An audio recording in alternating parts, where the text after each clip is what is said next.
What up, Casanovas? Today, we're gonna talk about some principles of conversation. All right, so you don't ever complain again that you don't know what to talk about. I'm running out of things to say, man. I don't know what to say. All right, no more of that. Today, we're gonna lay out some foundational principles that you can follow when you are interacting with a girl or with people in general. Now, I want to remind you that what you say is not as important as how you say it, how you deliver it. Tonality, facial expressions, body language, expressiveness, your vibe, etc., etc. But that's a topic for another video, so let's not get hung up on that. Here, we're just going to navigate some mindsets and general tips to help guide you along. Now, when you first meet a girl, you have to understand that she's not necessarily comfortable, super comfortable with the idea of speaking to a stranger, especially if it's during the day. You go to school around here? U of T. I don't know how people go to U of T. Even though I went to York, which was just as shitty. I feel like going to school in Toronto does not give you that university experience. It definitely doesn't, no. No. Not at all. So you have to ease her into it by contributing more of the conversation initially. And some people call this the 90-10 rule, the 80-20, the 70-30, whatever you want to call it. But the idea is you want to be contributing more to the interaction in the early stages as she eases into the idea, as she gets more comfortable, and then she'll be, and then you can expect her to contribute more. Now at night, generally people are more socially lubricated. Their state is already pumped. It's also more expected of them to converse, to flirt, to be hit on. Of course, it depends on the girl, but people will generally be contributing more to the interaction early on, unless the girl is, more reserved, blasé, bitchy. You're Dutch. Background is Dutch. Are you tall? How tall are you? Stand up. Pardon? How tall are you? Stand up. What's y'all? Oh shit, okay. That explains it. I think Dutch people are on average the tallest. I believe Dutch you're people. in height. Stand up. Stand up.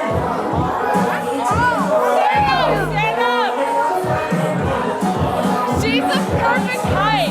No, I'm tall. I'm 5'7". 5'7". Okay. Why, you don't like your height? You're gonna meet a whole spectrum of girls when you're out gaming, but the idea is to kind of get into that headset so you're not immediately putting it on the girl to be contributing more when you first met her, right? Because you're taking the initial step. Keep it mildly interesting or mildly amusing. That should be your bar for conversational engagement. The engagement actually has to do not so much with the topic of conversations, but with, again, how you deliver them, in your tonality and expressiveness, etc. But the topics themselves don't have to be super interesting.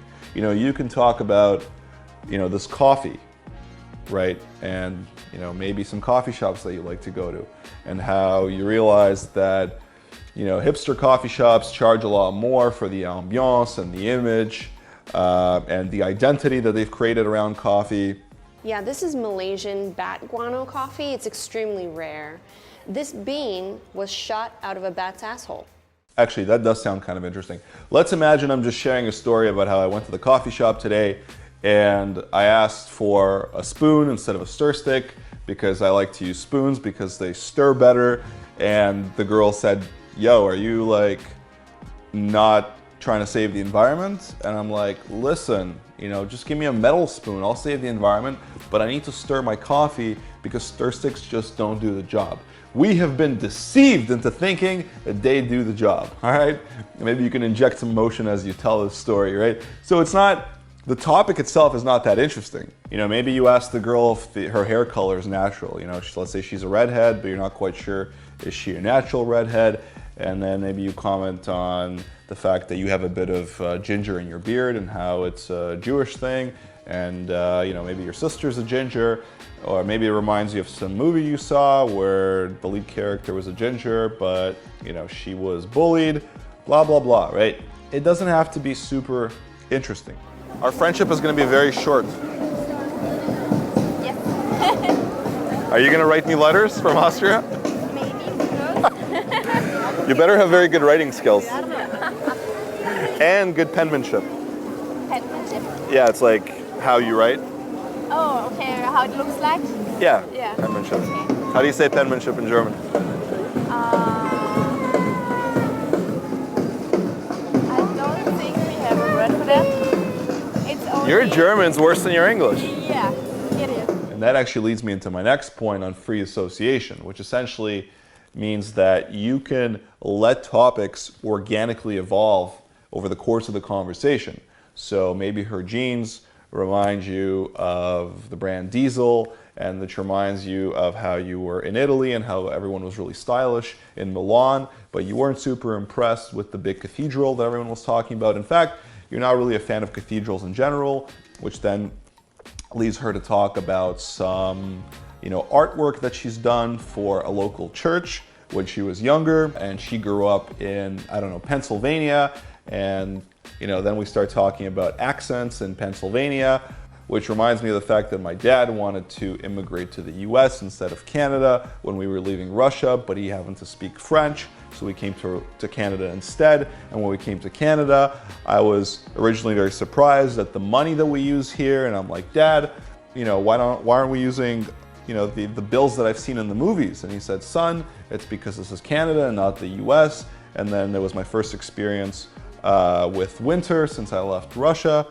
And she might say something about Russia and about vodka and bears and et cetera, right? So the conversation will naturally take its course if you don't get too in your head, if you don't start filtering too much and getting paralyzed as to whether this is interesting or cool, right? Or the right thing to say. But how long have you been in the US? Altogether, Yeah. only, I think it's 3 nights in Santa Monica and 5 more nights in New York. You have like moments when the German accent is like more apparent in Santa Monica. Yeah, that's because, we pronounce the end more, I think. Yeah. Yeah, the end of a word. I feel like I could tell the difference there's like a subtle difference between German and Austrian.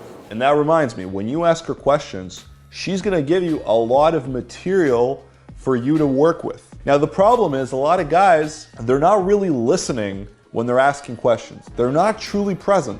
I can see it all the time in my students. They ask a question and they're not really listening to what she has to say. First of all, they're asking the question just for the sake of asking the question. It's almost like something to say to fill the time. And as she's answering, they're immediately thinking of what is the next thing that I'm going to say. You have lots of kangaroos in Perth? Yeah. Yeah, kangaroos, what else? Koalas, do you have those there too? Not in the city, but Not in the city? we drive to the country. Oh, drive out in the country. Well, that's cool. So you're in town for how long? Well, I'm going to Ottawa on Monday. On Monday? For what? For uni, I'm on exchange. Oh, you're on a university exchange. Okay, so with the University of Ottawa? Yeah. Oh, that's cool, that's cool. So when did you get here first? Now I get it, right? Guys are nervous, right? They're not used to it. So, their goal is to just try to kind of stay in there, And, you should be working on different things at different stages of your game. But, if you're really conscious of what she is responding with, okay? And if you're genuinely curious about her, what you're asking her and what her answers are, that can give you a lot of information to work with. If you ask her whether she's into snowboarding, and she says, well, I'm actually more into skiing. And, when I was a kid, I used to vacation to the Swiss Alps often with my family, and we'd go skiing there. And you think to yourself, oh, interesting, what does that remind me of? Oh, that actually reminds me of the fact that I've never been to Switzerland. I do like their chocolate. I do have a Swiss watch. I did, however, have a math teacher in high school who had a contract to teach in Switzerland, and he said that the culture is actually very conservative and they're very rigid and uptight, and he shared his views on Switzerland, blah, blah, blah, blah. Now, again, don't ask her very burdensome questions. Don't ask her about the meaning of life and what are her passions when you initially meet her. Also, if you're in a louder environment like a bar or a club that's not necessarily conducive for talking, then you want to limit the amount of conversation that you have with this girl. Instead, you should just focus more on enjoying the atmosphere and vibing and dancing and maybe being physical.